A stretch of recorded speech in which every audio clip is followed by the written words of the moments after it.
All right, we're here with Banu Gunner. Is that your name? That's I'm just always worried about no, pronunciation. that's excellent pronunciation. Thank Okay, you. Banu Gunner. And today we're going to talk about, in this article, 80% of organizations will track their employee office attendance in 2024. So we're going to talk about how companies are tracking people, workers, and why they're doing it and what sort of effects they have. And Banu, why don't you run us through this article? I think many of my friends have been experiencing this lately. They moved to back to physical office space after like 3 years of freedom. So there are some incentive effects of these probably, and probably the behavioral economists will have a lot to say about how will this affect motivation, productivity, and so forth. Will it increase the productivity as believed by the employers, or is it going to backfire? There's some decrease in autonomy on the side of the employees as well. So how they can factor this in providing maybe better incentives to motivate good behavior. So basically, companies are trying to, get more work out of workers, and by tracking them, what sort of tracking are they doing? I think they track. They are multiple. They are thinking about multiple ways of doing that, like their physical presence in the office, like checking the badges, and they also attach some sensors on desks and Wow. the physical. Okay, that's fascinating because I almost always just assume that we're talking about online computer activity. I didn't think about them actually physically tracking. Wi-Fi. So, Right? oh, Use of Wi-Fi. by Wi-Fi? Is that how badges work too? Is that how badges know where people are, or is there like a check-in point? Probably check-in point. Yeah. Yeah. At the gate, you show your badge, or there's a machine that reads your badge, and Wow. yeah. Because I just imagine that we could do that with faculty coming into the building, in all the buildings, to make sure that we're here, in office hours, etc. That actually used to be an issue. I was told that was an issue here with us, in that there used to be a board member who would stop by faculty office hours to make sure that they were in the office working. Because I think he had a low opinion of faculty, and he thought that they were just slacking off during office hours, and maybe they weren't around. So, Yes. and so that would actually address that, like badges, to make sure people are physically there in the office or where they're supposed to be. Mm-hmm. And then, what did you say? Something about checking in at your desk or something? Yes, it's under desk sensors, like 40% are thinking about attaching under desk sensors. Do they even tell the employees that we have sensors, you have to be here? So this I think creates some mistrust signals on the side of employee. Yeah. So it can distort the motivation even further, because they are already unhappy, right? That they are back to the office. So they need to rethink about this, I think, issues, what kind of signals they are giving to their employees on top of their mandatory, maybe RTO policies. Well, yeah, I mean, I wonder how much of this they bother to tell their employees, right? I mean, I'm sure some companies have begun tracking and not really being honest with their employees about how much they're being tracked. I mean, I'd be impressed by a company that would admit to their workers that, we're watching how many keystrokes, we're counting your keystrokes, and we're now detecting whether you're away from your desk. If they would tell their workers that's impressive, and maybe there's a legal requirement to do that, but maybe. So let me walk through this article here and ask you some questions here. So, more organizations worldwide have begun pushing forward with the return to office. Okay, so RTO begins with return to office, and so most companies will track employee attendance this year. So are they really saying, was there like a survey of, there's literally most companies are actually tracking workers' attendance? What do they mean by that? Yes, exactly. That's what it's saying, right?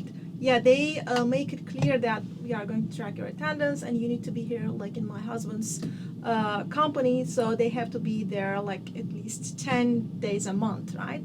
And now they start to bad swipe, so they would like to keep track of this by, to reinforce compliance, because probably some employees are not complying with the new policy. Do me a quick favor, move your microphone a little closer. Yeah, okay. Yeah, there we go. Okay, so so your husband works. So this is what I noticed now. A lot of people now are working part-time remote and then part-time in the office. Is that the situation you were just talking about? That there's a yeah, that's like a hybrid mode Mm-hmm. now. Like some days they're working from home, some days they're in the office. It's like a smooth transition probably, and most companies, I think they also adjusted their physical capacities Mm-hmm. At the time of COVID. So they, in fact, contracted the workspace Mm-hmm. because there are fewer people around. There will be fewer Yeah. people around. So they are not going back to 5 days a week kind of system anymore. Oh, okay. So they just So- lost office space, so like they can't fit everybody now. Yes. And so, that's yes, interesting. Yes, exactly. And I think they have also come to notice that work can be done outside Yes. the physical space. So I think this changed a lot about our understanding of the work system, right? Because we didn't hear about hybrid system earlier. Yeah. So it's the work culture changed a lot after COVID. After we observed that we can get work done outside the physical space. The hybrid model, and just like, we teach classes sometimes hybrid also, and there's always the question of, is a hybrid going to be the best of both worlds or the worst of both worlds, right? But I mean, the potential for this sort of hybrid attendance at work, on the one hand, it gives a lot of convenience that people are looking for, that they can work without having to come out. So that's beneficial to workers. But also, presumably, it gives you enough face-to-face time with your coworkers and bosses in order to create a sense of camaraderie or collaboration, maybe. I mean, that's one of the big reasons why a lot of the Silicon Valley companies were telling workers, oh no, we want everybody to be back in the office, is that there's something important about interaction with colleagues, like we're interacting now, right? Yes. And so in a hybrid model, is it possible to get just enough of that interaction to get collaboration and the feeling of you're on the same team, Yes. but at the same time to provide the convenience, right? So maybe best of both worlds. I don't know. Yeah. As you have referred to these like Silicon Valley people, so their tasks are different, right? It requires more creativity. But there are also routine tasks. Like if I think about myself, I really like being in the office, although I'm just an hour away drive, so I can't come here very often. But if I'm going to do a routine task related with teaching, I really prefer to be in the office so that I don't interrupt myself with going to the bathroom and seeing the sink is not clean enough, so let me clean the sink, right? Oh, so, yeah. But if I'm going to work on a research idea, especially at the development stage, I really would like to keep it flexible. I cannot perform well in the office or in the library. So I need more flexible environments if the task is more creative. Oh, okay.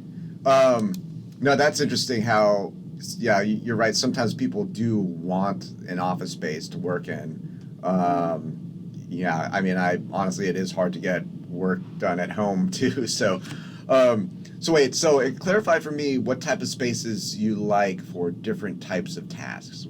Say that again, because you mentioned something, but I didn't quite understand. What sort of, there's creative tasks, but then there's maybe also more of a grinding tasks. What environments match each type, do you think, for you? Yes, I was in fact comparing the office space versus working remote, like from home, right? I would definitely perform much better if I have the flexibility to go outside and take a walk. If I'm just thinking about an idea, right? So I need some change in the venue so that I can be more creative, right?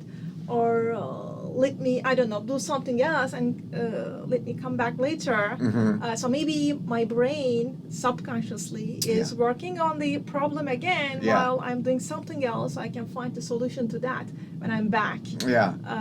But if I'm doing a more routine job like grading or preparing syllabus or course material, so it's better like if I have this more focused in mind, help me focus better so that's permanent, I can get done more work, right? So office space is something that I really appreciate for these kind of tasks. So they are more routine. But the downside is that I'm just living 40 miles away, so I cannot be here. You don't have you don't have the same type of office setup, or I guess you have children, so that yes, it doesn't I have matter. small kids. Yeah, I just moved to a new house and I don't have an office. So it is. So one day I found myself working in the garage because I know that they won't be able to get there. Oh yeah, that's right. That's right. You gotta. It's got to be the garage, and the trick is, the garage can never be quite as comfortable as the rest of the house. Otherwise, people will just go in there. There's always got to be a deterrent for anybody just going into the garage. Yes, exactly. Yeah. But now the weather is your garage air conditioned now? Because now it's It's not. Okay. It's not. All right. It's going to be the end of that pretty soon then, unless you enjoy the 80% humidity in the garage. I won't be here in the summer, so maybe congratulations. Where are you? I'm running away to Turkey. I'm from Turkey? Yes. What's the climate like in Turkey? It's we have 4 seasons and it's never that hot. So in the summer it's I think much cooler than like New York. Like I lived around New York earlier, so it's definitely much cooler than here. And it's nice. really like spring around this time. In June, August will be a bit more hot, but I'll be back in mid-August. So what latitude is Turkey at? And I assume it's more northern latitude. Of course, yeah. Okay. Yeah. So we are talking about Istanbul. In fact, if you go to the south, it's more hot. So yeah. I wish I knew the equivalent. If is it north of San Francisco or New York? Do you know? Yes, I think it's in the same parallel with New York.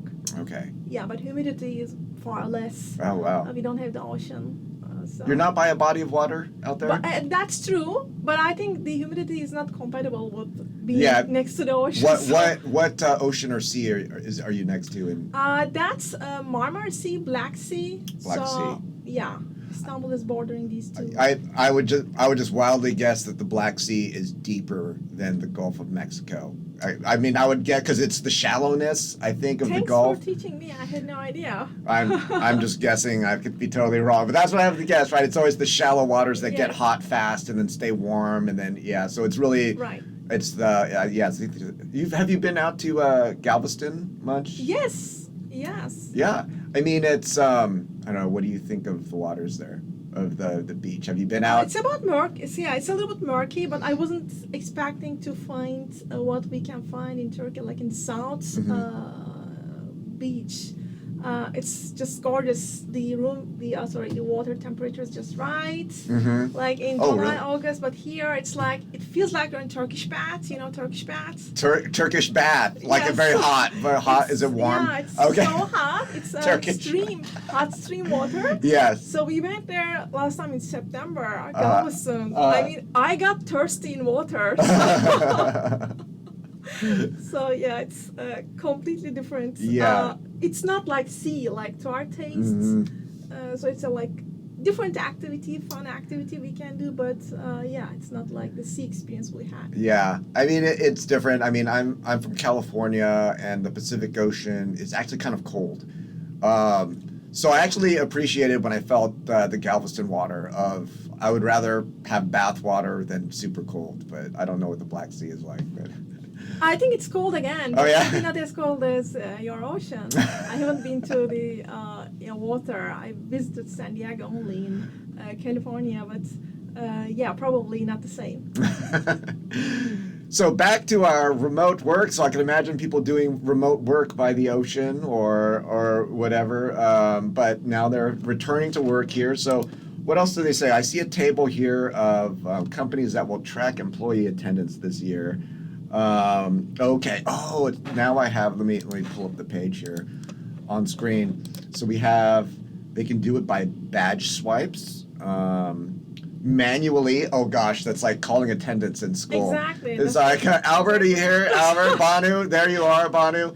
Wow. That's even a bit humiliating. I don't know. You're like 40, 50 something, and you are still being checked physically. So, yeah. Wi-Fi. Now, what is it though? They're looking for your computer to log in, or is there some Yeah, other? probably. Yeah. Did you log in? Yeah. I'm surprised because nowadays there are a lot of like cars that like Teslas now they use like your phone's Bluetooth as your key. So as you walk towards your car, it detects your Bluetooth signal and then will automatically unlock. So I'm actually wondering if employers would do something like that with your phone, and they can get accurate within like 30 feet of they could begin tracking you. They're tracking your phone really, and they can track you. Are you at your desk? Are you walking around? So I'm wondering if by saying Wi-Fi, is that just your laptop, or do you agree to install some app on your phone, wherein the Wi-Fi network I feel can like track it's you? login. Like, Yeah, I mean that would make sense. and that's what they were doing in remote mode, right? Yeah, I mean that's the most obvious of logging. But I guess one thing they always have to watch out for is you log in, but are you actually doing any? Are you logging in, then going to the gym and working out? Right? Exactly. So that's what some people do. In fact, they just log in and then they go to sleep. So that's why the companies began tracking keystrokes and things like that. And then what's the next one? Occupancy sensors. Oh wow. Okay, that would be like something in your chair to see if maybe the weight, like how cars can detect if somebody is sitting in the passenger seat. Maybe they could do Yes. that with chairs. Are you sitting in your chair? yeah. But then I could just put some books in my chair. But And this is quite common. I mean, to my surprise, like it doesn't sound much sensible if my employer is. I know that using occupancy sensors, that's a very strong signal of mistrust. Oh, yeah. Right. So just more than 40%. yeah. So yeah. So let me see these numbers. And so these are all the companies of the survey. Is that where this data is? Like they've done a survey. Do you know now? I don't want to get too much methodological, but is this a certain industry that they were surveying, or is it supposed to be representative of USA firms? I think the second one is correct. It's supposed to be representative. Yeah, we should have checked this maybe earlier. Badge swipe. Oh, that's fine.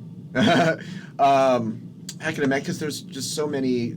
For example, we teach in schools, and they're in Manville High School, and I'm in the break room, and I see the teacher. I assume who are teachers. They come in and they swipe in, right?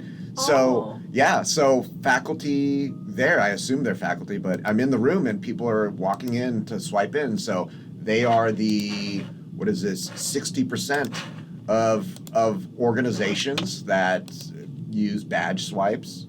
So you mean it didn't exist like in high schools earlier before the COVID? I don't know when they began using it. This is only what I noticed as when I began teaching here. Mm-hmm. I don't know what was going on before. If back before swipe machines, how they tracked who walked in. But even then, I remember when I was working in the 90s in a movie theater. They didn't call it swiping in because we didn't have that technology. We called it punching in because you stick a card in a machine and then it just types in the date and time to show that that's when you started work, and then you punch in, you punch out, or clock in, clock out. That's it's all technology. So yeah. but they were keeping track of it. So Yeah. so that's standard monitoring problem. Yeah. Like in theory we call it ball hazard, Uh-huh. right? So like the principal in this famous principal agent problem. So the principal hires the agent to get this work done, and there's some asymmetric information going. Maybe the efforts the actions and the effort of the employee is not perfectly observed. So what is observed is just the performance or the outcome, right?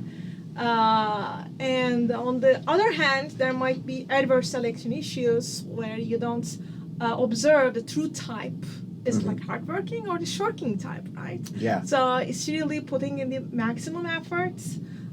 So you don't observe the ability or other things regarding the agent, right? Then the principal's problem is to come up with the best schemes, incentive schemes, to align the interest of the agent with that of the principal. So that is in fact the main issue, right? If the interests conflict, so you would like to come up with the mechanisms to control behavior. So now you mentioned two terms, which so adverse selection and moral hazard, and I want to clarify what those mean. Let me see if I can give an example, and then let me know if you think it's a good example. Suppose I start a company where I say you'll have complete flexibility to work at home or not come to the office or step away from your desk. I'm not going to ask you to punch in. The adverse selection, it would be adverse selection if that policy attracted people who wanted to shirk and they knew that I wouldn't be able to catch them. And so I began getting applicants who are disproportionately people who just want to slack off. Would that be an example Exactly. of? Okay. Exactly. So are they already motivated to work hard? So that's something you cannot fully observe, right? So you have beliefs about this.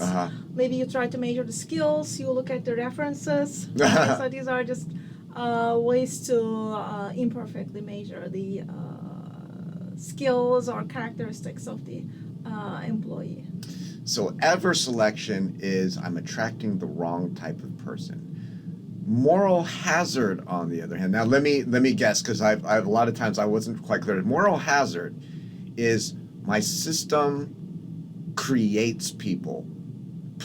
creates people who are bad workers. So maybe I've attracted somebody who is otherwise a hardworking person, but once I create a set of rules saying, well, I'm not going to really monitor you at all, then they change their behavior in a way that does not help my company. Is that a correct take, or let me know what would be a better one? So in theory, when you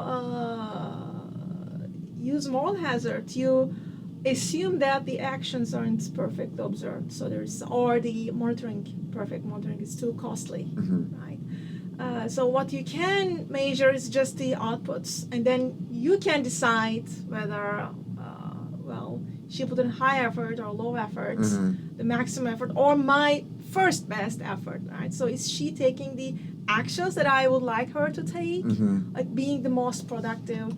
Like if you look at the chief executive officers, you'd like to take them the actions which are going to increase the long run value of the firm, not short-term profitability, right? Then what kind of incentive plans do we stock, need? let them pay them in stock. Options, exactly. So if you look at the compensation schemes of the CEOs, they are quite, in fact, sophisticated, right? So they include the long-term incentive plans, bonuses, non-pecuniary benefits as well. And also the large firms like Google, I heard they are also implementing this kind of schemes, although we are not talking about executive level, right? So just ordinary rank employees working on the creative part of the task. So they are also offered this kind of incentive schemes. Oh yeah, I remember when Google went IPO, they were talking about all the Google millionaires that would be created among all their engineers or all their rank and file who were given some type of part shares in the company, and then they basically became rich. I guess that's what maybe motivated them the whole time. Yeah, exactly. So if you pay some part of the compensation stock, so you are just making the person partially owning the firm. Like in theory, in fact, like if you are going to implement the first best action, you need to sell the firm to the agents. Then you can, in fact, implement the first best. So it is kind of in this line of thinking, right? So you need to just try to align their interests with the interests of the company. And And that's super important when we're in a position where we can't really monitor what they're doing, only the results. So we can therefore then say, here are the rewards for if you achieve this results, and then hope that that will sort of align their behavior with the company. Exactly, or punish them. Yeah. Like, so yeah, that's in fact the typical dismissal threat, right? So there's a threat of firing, but for that to be effective, you shouldn't have like below 4% unemployment rate, right? So that's so that's so funny. That reminds me of an article saying somebody was saying the unemployment rate needs to be way higher because nobody cares about being fired. I mean, yeah, I remember because even in class, I keep saying, well, the natural rate is supposed to be 5%, but I don't know. Yes. I don't know what now. We've been below 4% for so long, not counting COVID. Yes. And now people are. It's been that low in the past 2 years, Mm-hmm. right? And also there is high wage growth. Mm-hmm. It's over the inflation. So we got inflation. And these employers, so when we are talking about these RTO policies, so they are also threatening with the dismissal if they don't comply, right? But I think they should really reconsider the low unemployment, and also like even though you are paying the efficiency wage, so above market equilibrium wages, they will be effective only when there is high unemployment, right? So they should be combined with the market statistics as well, right? Oh.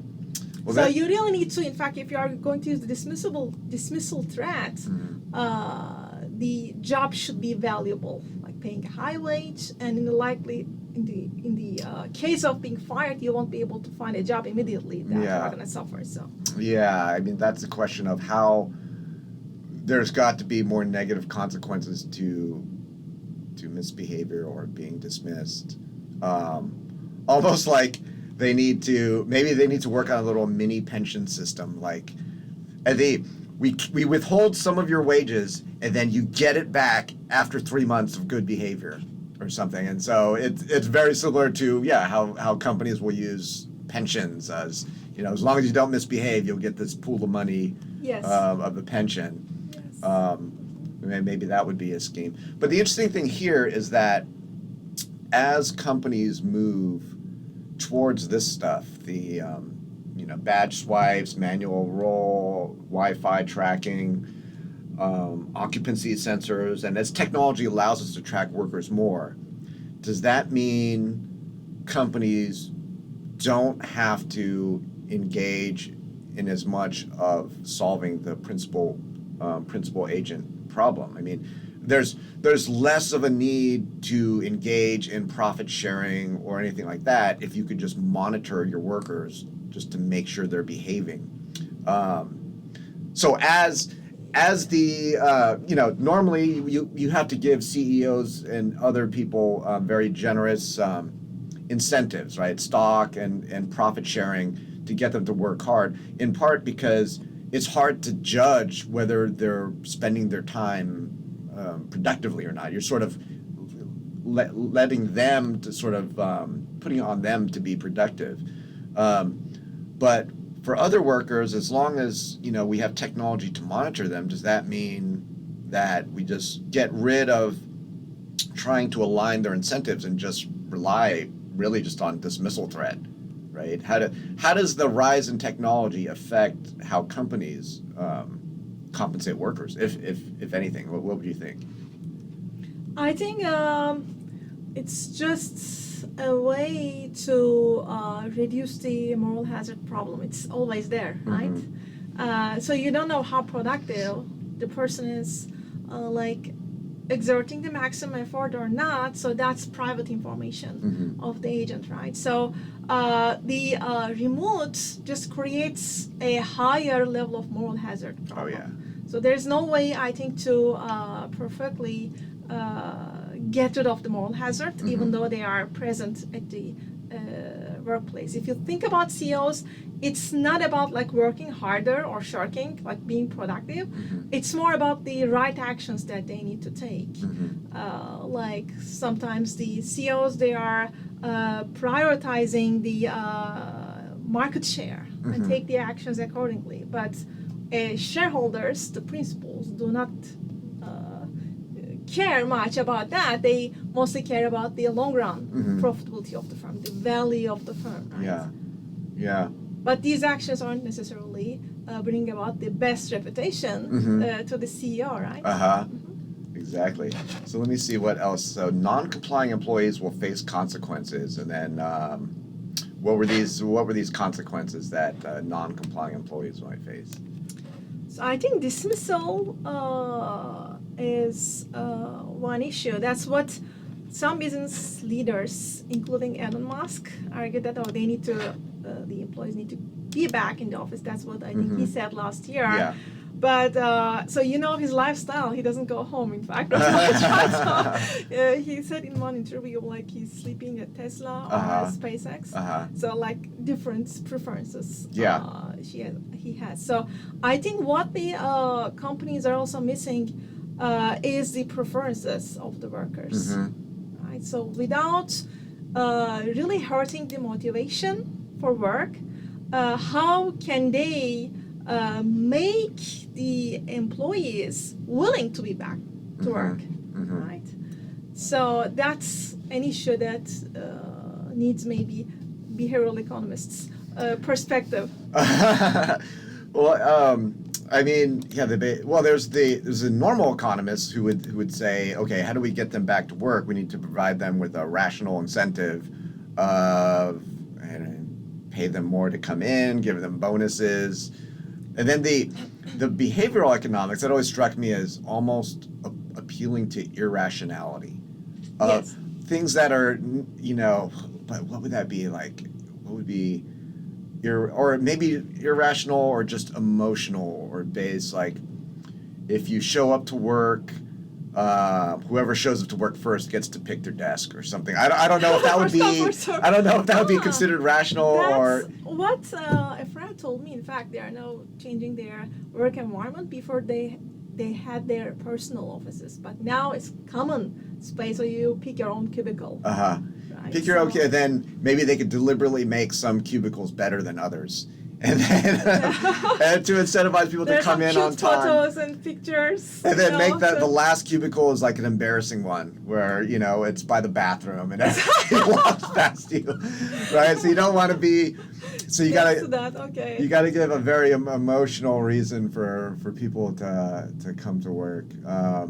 Yeah, so I think that's also called as nudge feeling. A nudge. As Richard Taylor, who got the Nobel Prize in late, I think 2018, so it's recent, right? So he got the Nobel Prize for his contribution for behavioral economics.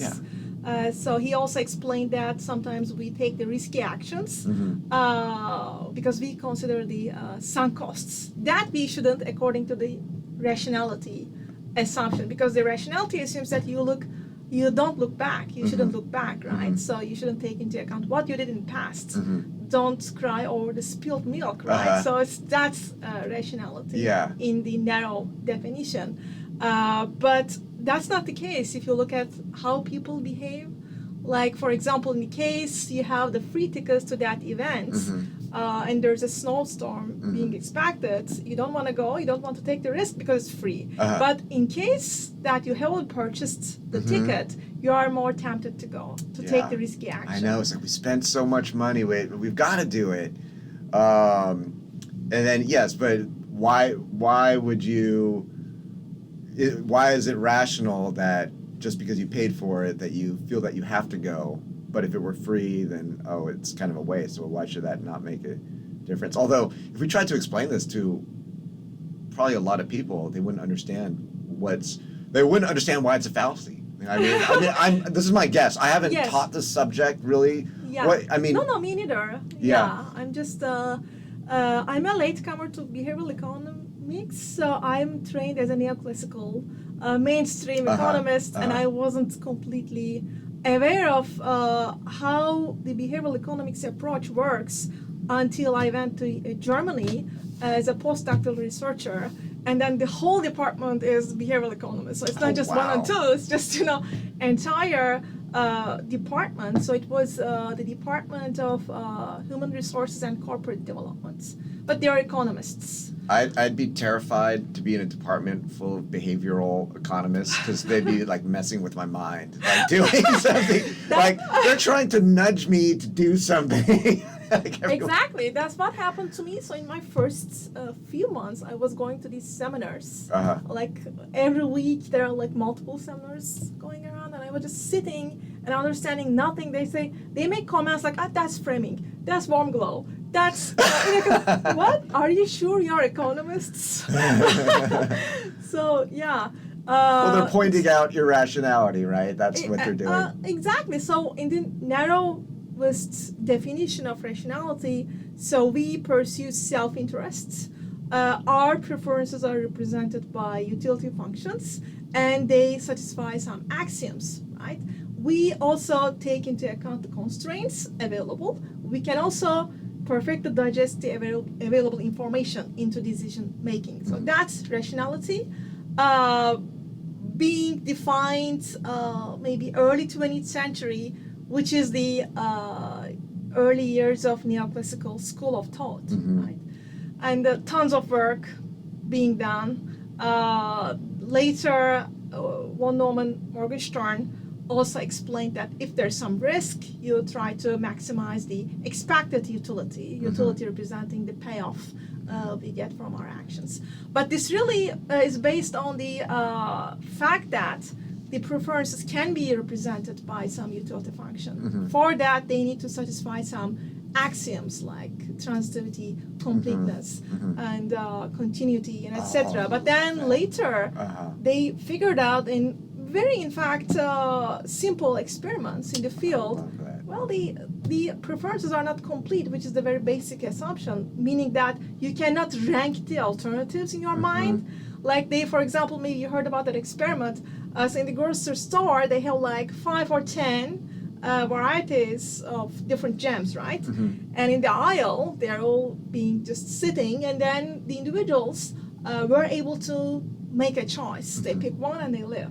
But when you increase the number of jams, like after maybe 30 different varieties, people walk away because they cannot come up with... It's the cost of computation. I mean, I can tell you right now, I roll up to this one Mexican restaurant, which I like, but I look at their menu and they must have 80 different things. I hate that. And I hate that. And I always end up like, I'm just going to order one thing because I don't want to analyze.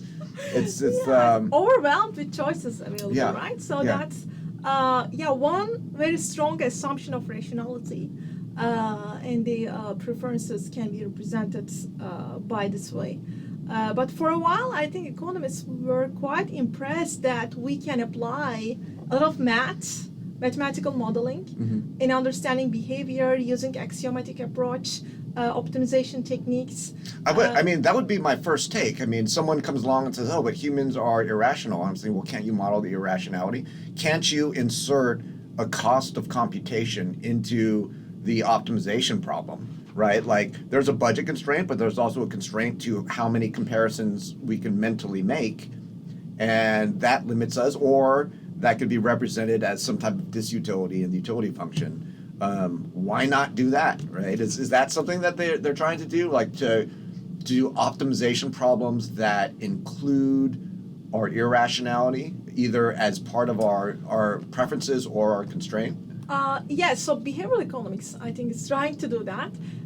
So not completely rejecting the neoclassical approach, but let's try to twist these neoclassical models, mathematical models, in explaining behavior so that they can incorporate like social preferences, inequity, aversion, altruism, reciprocity, fairness, right? Still the same kind of mathematical modeling, but you just try to twist the existing utility function, which can represent social preferences. Oh, there's so many like how to include envy in it, right? Because so much. I mean, so much of am I paid enough is am I being paid more than that dude? Because that's what really matters. Yes. Like what? The janitor makes more than me? No. There's something wrong. There's something wrong here, right? Yeah. And that's but that opens up so many different philosophical questions. Like the worst case being, on the one hand, don't we want the world to be more prosperous? But on the other hand, if everyone just becomes more prosperous, does that mean we're all just the same because we're all relatively the same, right? Do people really get enjoyment over seeing themselves move ahead of other people? And if we all just moved up at the same rate, then we don't really feel satisfied. I mean, it's an open question, but if to the degree that humans are envious is the same degree that enhancing worldwide prosperity would be futile, at least in terms of expecting it to lead to happiness. Yeah, I didn't see it this way. So far, in fact. I mean, that would be a sad scenario if we in fact improve the material conditions of everybody, but then everyone's still looking around being very dissatisfied. I mean, maybe I don't know what the solution to that is, aside from saying quit looking around and comparing yourself. Yeah, but I think that would be the challenge of dealing with envy. Life in the US is quite prosperous compared to other countries. Like in Turkey, like every single year of education pays back. It reflects on your paycheck. Every single degree, certificates, trainings you receive, it pays back monetarily. You're talking about the United States? In the US. Okay. Yeah, but that's not the case in Turkey. Really? So Why not? It's hard to find a job. If you have PhD, like in my area, I worked in incentives, like can I find a job outside academia? So that's really not possible. I see. Mm-hmm. I see. And I mean, maybe the problem with the United States is, we do have inequality. And so on the one hand, the average may be going up, but you turn and maybe people are just comparing themselves to other people too much. And there are people who, I guess the difference in lifestyles, and when people see that, maybe that creates some type of discontent. And so maybe that's a problem. I don't know how to deal with that unless we tell people no fancy cars, hide your wealthy lifestyle. All right. Yeah, I think people really do enjoy if their skills are recognized and they have monetary returns or better standards out of it. Like in the situation we have in Turkey because of this very high inflation in the past 2-3 years. So the minimum wage is quite high. If you look at the wage of an officer relative to like a full-time professor, there's a small gap. So then in the long run, if that's going to persist, nobody will be willing to pursue, higher education. What about, so there's other rewards, right? This is where maybe non-economics would be, but what about social status? I mean, is that enough to get people to pursue certain industries that don't have much of a premium in pay, right? Is that a thing in Turkey? Prestige, right? That's that's what we have in academia. Presumably. So we have how many years of schooling? I don't know. I had 26, so maybe I can compete on that. So, I mean, but compared to what you are making, it's not all about that. You care about more flexible environment as well. That's what I appreciate. Like I have a good degree of autonomy on my work. And I have like good chairs around, which is not stressing me much. So I really appreciate these aspects of the work, and it's more prestigious. You're still like a college professor. Yeah. Right? So you have a utility premium. Yeah. Out of it.